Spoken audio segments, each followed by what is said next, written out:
propio el acusado quien tendría que juzgaros. Comentarios de las actas del magisterio que condenan los errores modernos por Monseñor Marcel Lefebvre.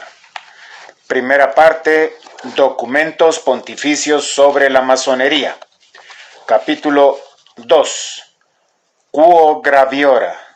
León XII, 13 de marzo de 1826, sobre la masonería. La encíclica Quo Graviora, publicada por el Papa León XII el 13 de marzo de 1826 y que trata sobre la masonería, tiene la particularidad de contener el texto completo de los documentos publicados por los papas precedentes, principalmente la carta de Clemente XII, 1738, la de Benedicto XIV, 1751, y la de Pío VII, 1821, con lo que vemos que desde 1738, es decir, desde hacía ya un siglo, los papas ya habían denunciado las sociedades secretas y lo siguieron haciendo después de León XII. Este papa quiso volver a poner estos textos ante los ojos de los obispos y fieles porque, por desgracia, no se había hecho bastante caso a las advertencias que contenían y estas sociedades se desarrollaban cada día más. Quo Graviora empieza así. Abrimos comillas.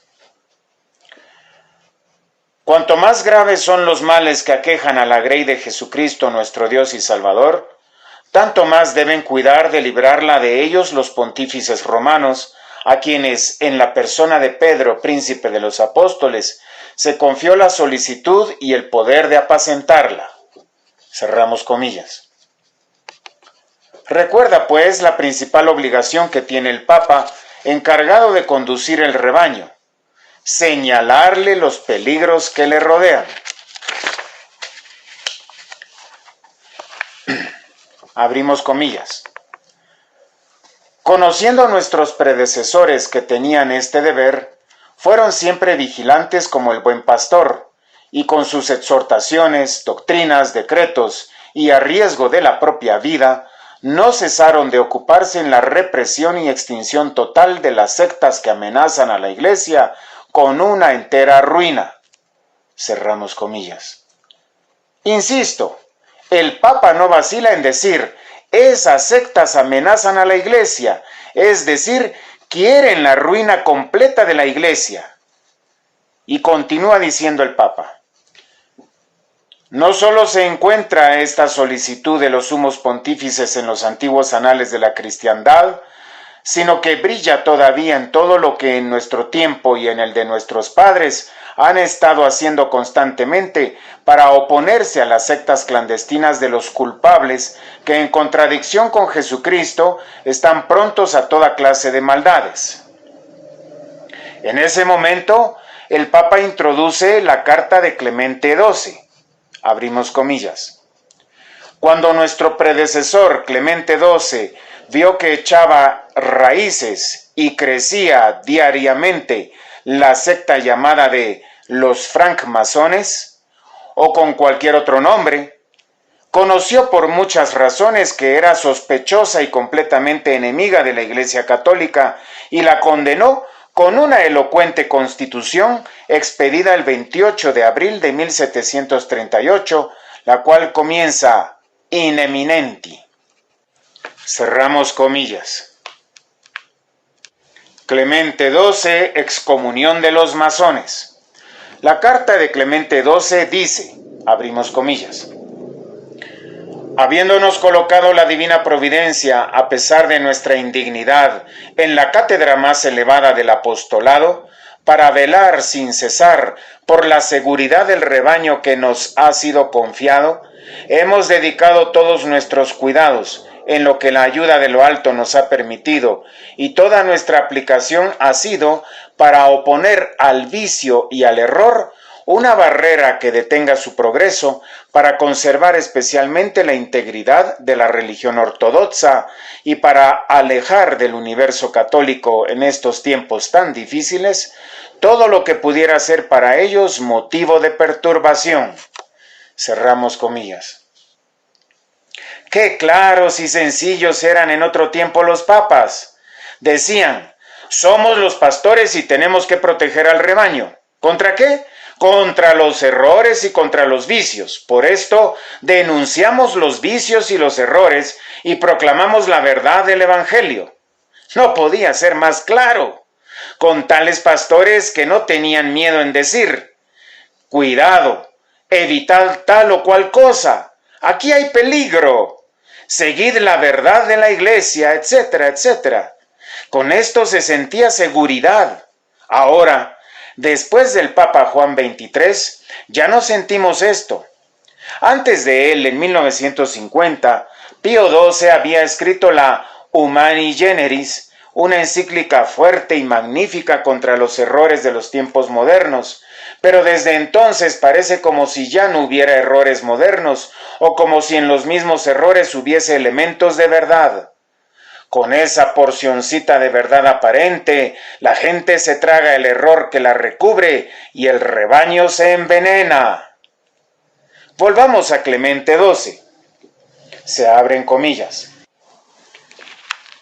Nos hemos enterado, y el rumor público no nos ha permitido ponerlo en duda, que se han formado y que se afirmaban de día en día centros, reuniones, agrupaciones, agregaciones o conventículos que bajo el nombre de Liberi Muratori o francmasones o bajo otra denominación equivalente, según la diversidad de lengua, en las cuales eran admitidas indiferentemente personas de todas las religiones y de todas las sectas, que con la apariencia exterior de una natural probidad, que allí se exige y se cumple, han establecido ciertas leyes, ciertos estatutos que las ligan entre sí y que, en particular, les obligan bajo las penas más graves, en virtud del juramento prestado sobre las Sagradas Escrituras, a guardar un secreto inviolable sobre todo cuanto sucede en sus asambleas.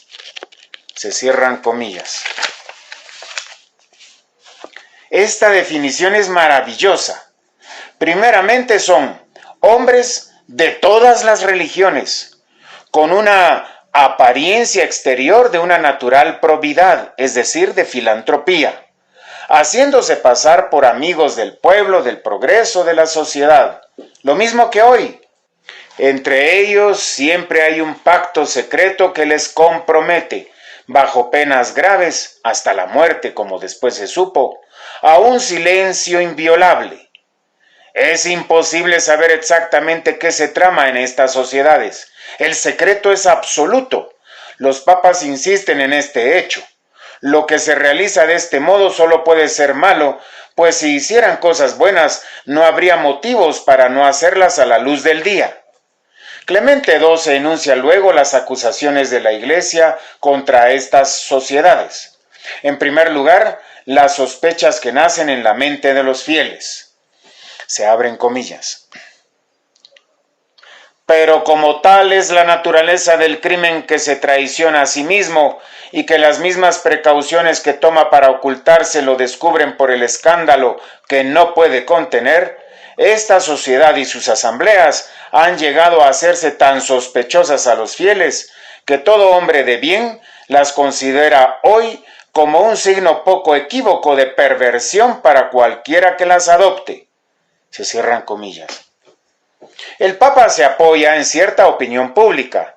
Los fieles, prudentes y personas honradas juzgan que algo malo sucede en estas sociedades. Se abren comillas. Por ese motivo, desde hace largo tiempo, estas sociedades han sido sabiamente proscritas por numerosos príncipes en sus estados, ya que han considerado a esta clase de gente como enemigos de la seguridad pública. Se cierran comillas. En aquel tiempo, por supuesto, los estados eran católicos y los príncipes decidieron prohibir las sociedades secretas. Como vemos, el Papa funda su juicio en lo que sabe a través de personas que están en contacto con estas sociedades y así proclama. Se abren comillas. Después de una madura reflexión sobre los grandes males que se originan habitualmente de esas asociaciones, siempre perjudiciales para la tranquilidad del Estado y la salud de las almas, y que por esta causa no pueden estar de acuerdo con las leyes civiles y canónicas, instruidos por otra parte por la propia palabra de Dios, que en calidad de servidor prudente y fiel, elegido para gobernar el rebaño del Señor, debemos estar continuamente alerta contra la gente de esta especie, por miedo a que, a ejemplo de los ladrones, asalten nuestras casas, y al igual que los zorros se lancen sobre la viña y siembren por doquier la desolación, es decir, el temor a que seduzcan a la gente sencilla y hieran secretamente con sus flechas los corazones de los simples y de los inocentes. Finalmente, queriendo detener los avances de esta perversión y prohibir una vía que daría lugar a dejarse ir impunemente a muchas iniquidades, y por otras varias razones de nos conocidas, y que son igualmente justas y razonables, después de haber deliberado con nuestros venerables hermanos los cardenales de la Santa Iglesia Romana, y por consejo suyo, así como por nuestra propia iniciativa y conocimiento cierto, y en toda la plenitud de nuestra potencia apostólica, hemos resuelto condenar y prohibir, como de hecho condenamos y prohibimos, los susodichos centros, reuniones, agrupaciones, agregaciones o conventículos de francmasones, o cualquiera que fuese el nombre con que se designen, por esta nuestra presente Constitución, valedera a perpetuidad. Por todo ello, prohibimos muy expresamente y en virtud de la santa obediencia a todos los fieles, sean laicos o clérigos, seculares o regulares, que entren por cualquier causa y bajo ningún pretexto en tales centros, reuniones, agrupaciones, agregaciones o conventículos antes mencionados, ni favorecer su progreso, recibirlos u ocultarlos en sus casas, ni tampoco asociarse a los mismos, ni asistir, ni facilitar sus asambleas, ni proporcionarles nada, ni ayudarles con consejos, ni prestarles ayuda o favores en público o en secreto, ni obrar directa o indirectamente por sí mismo o por otra persona, ni exhortar, solicitar, inducir ni comprometerse con nadie para hacerse adoptar en estas sociedades, asistir a ellas, ni prestarles ninguna clase de ayuda o fomentarlas. Les ordenamos, por el contrario, abstenerse completamente de estas asociaciones o asambleas bajo la pena de excomunión. Se cierran comillas. Tal es el primer documento. Clemente XII se inquietaba por las acciones secretas que llevaban a cabo estas sociedades y por eso excomulgó a los que asistían a sus reuniones. Sin embargo, esta carta, podemos decir esta bula de 1738, no fue suficiente. Se abren comillas. Muchos decían que no habiendo confirmado expresamente Benedicto XIV las letras de Clemente XII, muerto pocos años antes, no subsistía ya la pena de excomunión. Se cierran comillas. Esto le hizo decir a León XII. Se abren comillas. No parecieron suficientes todas estas precauciones a Benedicto XIV, también predecesor nuestro de venerable memoria. Se cierran comillas. Benedicto XIV, luchar contra el indiferentismo. Se abren comillas. Era seguramente absurdo pretender que se reducían a nada las leyes de los pontífices anteriores, al no ser expresamente aprobadas por los sucesores. Por otra parte, era manifiesto que la Constitución de Clemente XII había sido confirmada por Benedicto XIV diferentes veces. Con todo eso, pensó Benedicto XIV que debía privar a los sectarios de tal argucia mediante la nueva Constitución expedida el 18 de mayo de 1751 y que comienza Próvidas. Se cierran comillas. León XII se refiere a este segundo documento, Próvidas, Primeramente, Benedicto XIV explica por qué ha juzgado oportuno confirmar el acto de su predecesor. Se abren comillas. Nuestro predecesor Clemente XII, de gloriosa memoria, en 1738, el octavo de su pontificado, ha condenado y prohibido a perpetuidad ciertas sociedades llamadas comúnmente de los francmasones, prohibiendo a todos los fieles de Jesucristo y a cada uno en particular bajo pena de excomunión que se incurre en el mismo acto y sin otra declaración, de la cual nadie puede ser absuelto a no ser por el sumo pontífice. Pero como se ha visto y nos hemos sabido que no existe temor de asegurar y publicar que la mencionada pena de excomunión dada por nuestro predecesor no tiene ya vigencia, y como también algunos hombres piadosos y temerosos de Dios nos han insinuado que, para quitarle toda clase de subterfugios a los calumniadores y para poner de manifiesto la uniformidad de nuestra intención con la voluntad de nuestro predecesor, es necesario acompañar el sufragio de nuestra confirmación a la constitución de nuestro mencionado predecesor. Se cierran comillas. Vemos cómo el Papa confirma con claridad lo que había dicho Clemente XII, aunque luego da algunas razones suplementarias que hay que estudiar, puesto que las precisa con mucha claridad. Son 6 en total. En la primera, repite con fuerza lo que ya había advertido Clemente XII, que en esta clase de sociedades se reúnen hombres de todas las religiones y de toda clase de sectas. Y Benedicto XIV añade, de lo que puede resultar evidentemente cualquier clase de males para la pureza de la religión católica.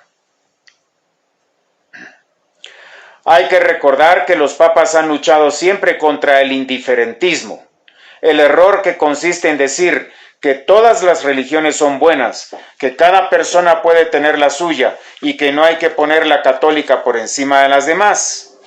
Esto contradice la verdad católica. Un católico no lo puede aceptar. Por esto, los papas han luchado siempre contra estas reuniones denominadas interconfesionales, sindicatos o congresos en los que se da la impresión de que todas las religiones son iguales y que ninguna tiene más valor que las demás. Es algo absolutamente contrario a nuestra fe. Hay algunos casos en los que se puede llegar a un acuerdo espontáneo ante un acontecimiento o una catástrofe, como un terremoto, un maremoto o un ciclón, en que todo el mundo está en la misma desgracia, o en tiempos de guerra, etc. En ese caso, ponerse de acuerdo con un grupo de otra religión para ayudar a los demás es una acción puntual que no compromete a la fe. Es un acto de caridad y algo perfectamente normal. Pero es peligroso crear instituciones permanentes porque no se tienen los mismos principios. Yo recuerdo muy bien que tuvimos dificultades parecidas en Camerún. El gobierno había propuesto una ayuda a las escuelas privadas. A algunos les pareció muy ingenioso decir, hay escuelas privadas católicas y protestantes. Unámonos para presentar nuestras exigencias, reclamos y programas, y así seremos más fuertes. Pero resultó que los que, a pesar de los consejos de los obispos, actuaron así, se dejaron engañar por los protestantes, pues un buen día estos últimos decidieron que había que aceptar todo lo que proponía el gobierno, ya sea en los programas o en la implantación de las escuelas, siendo que había cosas inadmisibles para un católico. Fue algo que casi arruinó a las escuelas católicas en Camerún. Se produjo una ruptura y la situación fue peor que antes. Lo mismo pasa con los sindicatos. Hay una noción verdadera de la justicia, puesto que la de los que no son católicos solo es más o menos buena, y cuando se llega a las discusiones, estos últimos se sienten más bien tentados a inducir a los obreros a la rebelión. San Pío X tuvo que intervenir sobre este tema ante los obispos alemanes que estaban divididos acerca de la creación de sindicatos interconfesionales y los desaconsejó en una carta en que, en pocas palabras, les decía a los católicos: Vosotros tenéis principios que aplicáis en la práctica, pero ellos no tienen principios ni convicciones claras y los cambian. Es imposible trabajar juntos.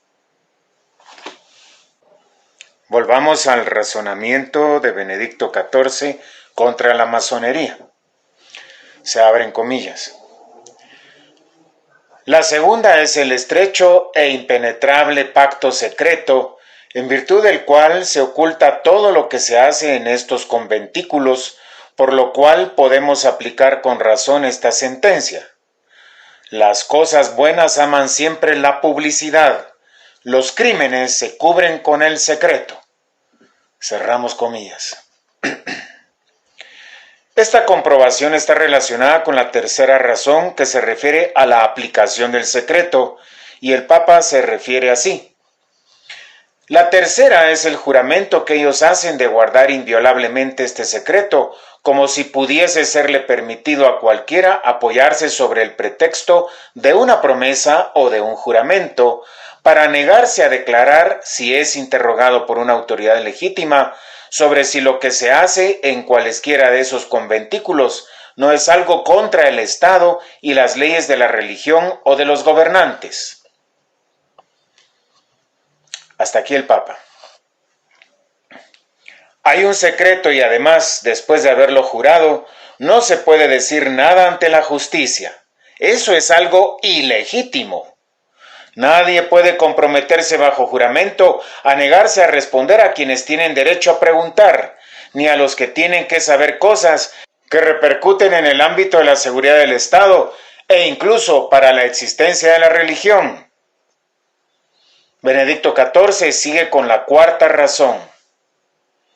Dice el Papa: la cuarta es que esas sociedades no son menos contrarias a las leyes civiles que a las normas canónicas.